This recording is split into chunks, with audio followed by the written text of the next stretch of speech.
এবার কিন্তু বাড়ি চলে আসার পালা। এতদিন পরে বাড়িতে এলাম, বাড়িতে এসেই কিন্তু কাজের আর শেষ নেই, প্রচুর কাজ থাকে। তো তার আগে প্রথমেই যেগুলো থাকে কাচাকাচি। তো আমি বর্ষাকাল বলে ধীরে সুস্থে সব কিছু কাচবো, কারণ ফার্স্টে আমি মেয়েরগুলো কেচে নিচ্ছিলাম এবং তারপরে হচ্ছে এই যে মাছ কেটে নিয়ে আমি স্নান করে তারপরে রান্না বসাবো। খুব তাড়াহুড়ো থাকে, কারণ হচ্ছে মেয়েকে স্নান করানো থাকে, মেয়েকে খাওয়ানো থাকে, ঘুম পাড়ানো থাকে, তার মধ্যে রান্না কমপ্লিট করা। তো সব কিছুর জন্য মানে আমি নিজের দিকে তাকানোরই সময় পাই না, যে স্নান করে এসেছি না তো করেছি সিঁদুর, না তো মাথা আঁচড়ানো, না তো কোনো কিছু।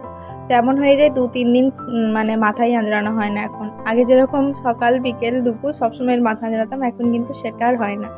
তো ও আর ঘুমায়নি, তো তার জন্য ওকে নিয়েই রান্নাঘরে চলে এসেছি। তো মা চলে এলে ওকে নিয়ে মা চলে যাবে মায়ের রুমে, আর আমি নিশ্চিন্তে রান্না করবো। তো এখানে ভাত বসিয়ে দিয়েছি উনানে, মা গড়িয়ে দেবে ভাতটা, আর তারপরে কিন্তু হবে সিদ্ধ ঝোল। ম্যান্ডেটারি এখন সিদ্ধ ঝোলটা, কারণ এখন ওয়েদারের খারাপের জন্য প্রত্যেক দিনই প্রায় সিদ্ধ ঝোলটা থাকবে। কারণ আমার শাশুড়ি মায়ের শরীরটা খুবই অসুস্থ, লিভারের প্রবলেম, তাই মানে হালকা পাতলা একটু খাবারটা খাবে আর কি।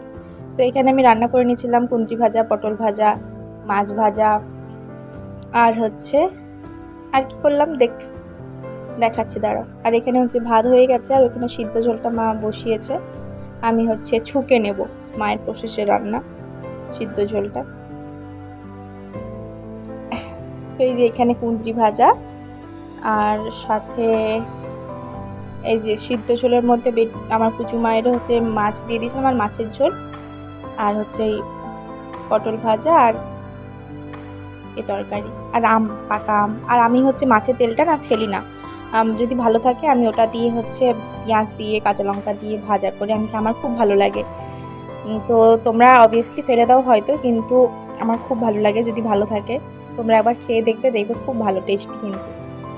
তো এই যে মেয়েকে খাওয়াতে চলে এসেছি।